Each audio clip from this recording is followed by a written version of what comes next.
अस्सलामुअलैकुम वरहमतुल्लाहि वबरकातुहू। दोस्तों, आज की इस वीडियो में हम बात करेंगे आर्डर 37 सिविल प्रोसीजर कोड के बारे में, जो बात करता है समरी शूट्स के बारे में। अगर हम आम तौर पे कहें कि समरी शूट्स क्या होते हैं, ये ऐसे शूट्स होते हैं, ऐसे दावा होते हैं कोर्ट में जो फाइल होते हैं कि जहाँ पे डिफेंस को सुने बगैर ही कोर्ट जजमेंट पास कर लेता है। इसको समरी क्यों किया? क्योंकि इसमें जो कोर्ट से जो जजमेंट आ जाती है वो बहुत जल्दी आ जाती है, इसलिए उनको समरी शूट्स कहते हैं। अब जो ये आर्डर 37 है, इसके जब हम रूल 1 के देखते हैं तो वो ये बताता है कि जो एप्लीकेबिलिटी ऑफ आर्डर 37, ये किन किन कोर्टों पे समरी शूट या आर्डर 37 एप्लीकेबल है। मिसाल के तौर पे हाई कोर्ट पे ये एप्लीकेबल है, इस तरह स्मॉल काजेस कोर्ट पे एप्लीकेबल है, सिटी सिविल कोर्ट पे एप्लीकेबल है, या एनी अदर कोर्ट किसी और कोर्ट पे भी एप्लीकेबल हो सकता है। उसके बाद जो है कि ये जो आर्डर 37 है, जब हम रूल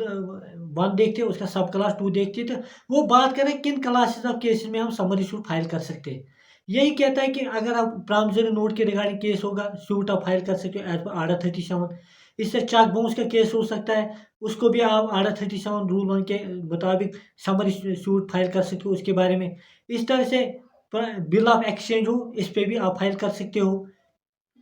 इस तरह से अगर किसी के पास आपका कर्जा है, डेट लिया होगा, उसने आपसे कर्जा लिया हो, या लिक्विडेटेड अमाउंट कोई पैसा ऐसा हो कि जो वो उसके पास हो, उस पे भी आप मतलब आर्डर 37 के अंदर समरी शूट फाइल कर सकते हो। इस तरह कोई गारंटर रह गया है, जो थर्ड पार्टी के लिए गारंटर रहा है, और जब वो गारंटर रहा है वहाँ पे कोई लिक्विडेटेड अमाउंट हो या डेट हो या कर्जा हो, उसके रिगार्डिंग वो गारंटर रहा हो, उसके खिलाफ भी आप समरी शूट फाइल कर सकते हो as per order 37 civil procedure code के बारे में के अंदर।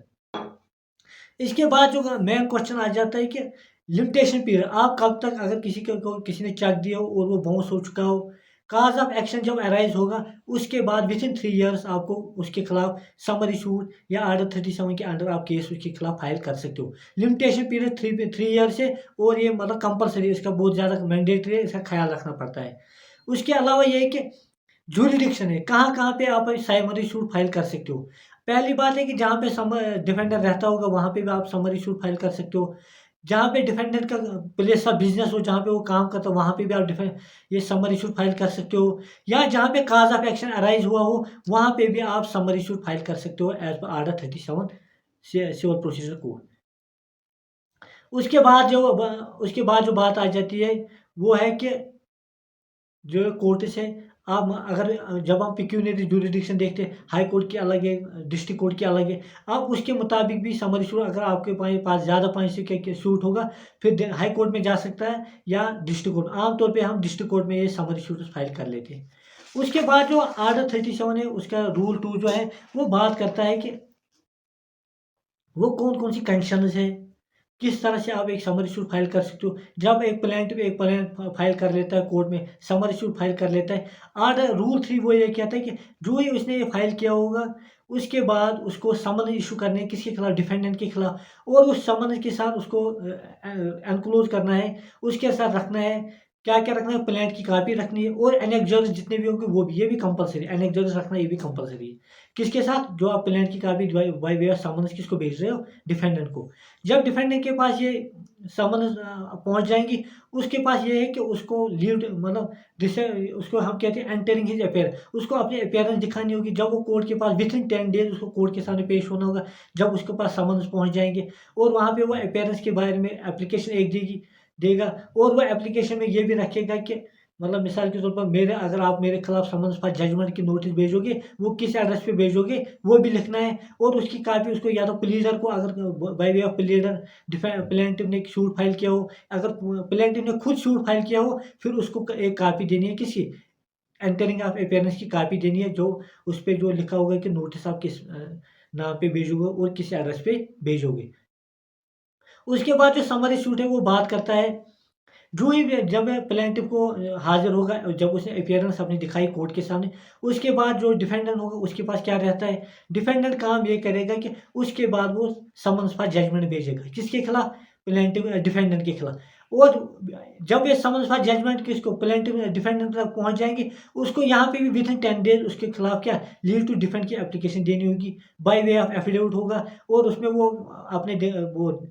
मैं कहता हूँ जो ग्राउंड्स हो गए उसके डिफेंस में कि मुझे क्यों लीव टू डिफेंड कोर्ट को देना चाहिए, वो कोर्ट के सामने रखेगा। जब मिसाल के तौर पर वो कोर्ट को पता है कि हाँ मेरे पास एक ट्राइबल इशू है, मेरे पास कोई सबस्टेंशियल काज है जिसकी वजह से मुझे कोर्ट सुने, और बहुत सारे ऐसे ग्राउंड्स हो गए जब कोर्ट को लगे कि हाँ इसको मुझे लीव टू डिफेंड देना होगा, ये भी विद इन 10 डेज उसको करना होगा जब उसके पास समन्स फॉर जजमेंट पहुंच जाएंगे। अब अगर दोनों सूत्र में या जब अपीयरेंस दिखाई ना, अपीयरेंस के टाइम पे ना समन्स जब इशू हुए, अपीयर नहीं हुआ कोर्ट के सामने, या lead to summons for judgement issue हो गए और कोर्ट के सामने ये ना हाजिर ना हुआ कौन डिफेंडेंट, या लीड टू डिफेंड की एप्लीकेशन ना दी, उस सूत्र में उसके खिलाफ एक्स पार्टी भी जजमेंट हो सकती है। और क्योंकि ये समरी प्रोसीजर है, अगर आपको थोड़ी भी भूल चूक हो जाएगी, आपने अपीयरेंस विद इन 10 डेज तक ना दिखाई हो, या leave to defend within 10 days आपने नहीं किया, उस सूरत में कोर्ट आपके खिलाफ भी जजमेंट पास कर सकती है और भी सुने बगैर ही।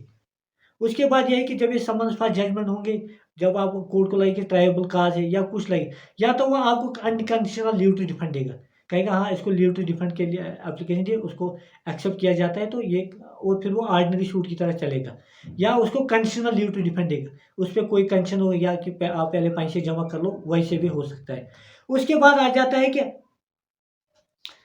अब कभी ऐसा भी होता है कि मतलब जो डिफेंडेंट होगा, या तो ये अपीयर भी नहीं हुआ कोर्ट के पास जब उसको समन्स इशू हुए, या जब उसके खिलाफ समन्स फॉर जजमेंट इशू हुए थे तब भी वो उसने लीव टू डिफेंड की एप्लीकेशन ना दी। कोर्ट कभी कुछ सूरत में अगर उसको लगे कि हाँ इससे नाइंसाफी हो चुकी है, हो सकती है, वो उसको उसके बाद भी लीव टू डिफेंड दे सकती है, उसको कहेगी कि आप अपीयर भी हो जाओ, ये सब चीज़ें हो सकती है। उसके अलावा जो रूल 4 है आर्डर 37 का, वो कहते हैं अगर एक्स पार्टी आर्डर पास हो चुका होगा किसके डिफेंडेंट के खिलाफ, अगर कोर्ट को लगे वो एग्जीक्यूशन को रोक भी सकता है, वो उसको फिर से लीव टू डिफेंड भी की इजाज़त भी दे सकता है। ये सब चीज़ें कोर्ट की जो डिस्क्रिप्शन है वो ये चीज़ें भी कर सकता है। अब मतलब जहाँ आपको समझ आ गया कि अगर आपने लीव टू डिफेंड ना किया हो या सम अपीयरेंस ना दिखाई हो, जब आपके खिलाफ एक्स पार्टी में जजमेंट आ सकती है, और वंस अगर समर इशू में आपके खिलाफ जजमेंट आ गई, उसको फिर वापस करना, ये और एक तरह के आपको फिर पैसे देने ही देने होते हैं, इसलिए जो डिफेंडेंट होगा उसको बहुत ज़्यादा ख्याल रखना चाहिए। उसके अलावा जो हम देखते हैं कि 2015 में एक कानून है जिसका हम कहते हैं कमर्शियल कोर्ट्स एक्ट, ये भी बहुत सारे ऐसी कैटेगरीज ऑफ केसेस कह रहा है कि जहाँ पे समरी प्रोसीजर फॉलो होगा, जहाँ पे समरी जजमेंट इशू होगी। जब हम सिविल प्रोसीजर कोड के आर्डर 13 ए देखते हैं तो वहाँ पे वो बात कर रहा है, उसका एक क्लास बात कर रहा है समरी जजमेंट के बारे में, बात कर रहा है, वो बात कर रहा है कि मतलब किन किन सूरत में आप मतलब समरी मतलब उसमें भी एक तरह समरी प्रोसीजर फॉलो होता है, जहाँ पे जल्दी जल्दी आपके हाथ में डिसीजन आ सकता है, और उसने भी अलग कैटेगरीज के केसेस उसमें रखे हैं कि जहाँ पे समरी जजमेंट हो। ये भी आप देख सकते हो, तो उससे आपको फ़ायदा होगा कि या तो आप मतलब समरी सूट फाइल कर सकते हो, या आपका कमर्शियल कोर्ट्स एक्ट के अंडर केस आ जाता है, वहाँ पे भी आप अपना केस फाइल कर सकते हो। थैंक यू, शुक्रिया।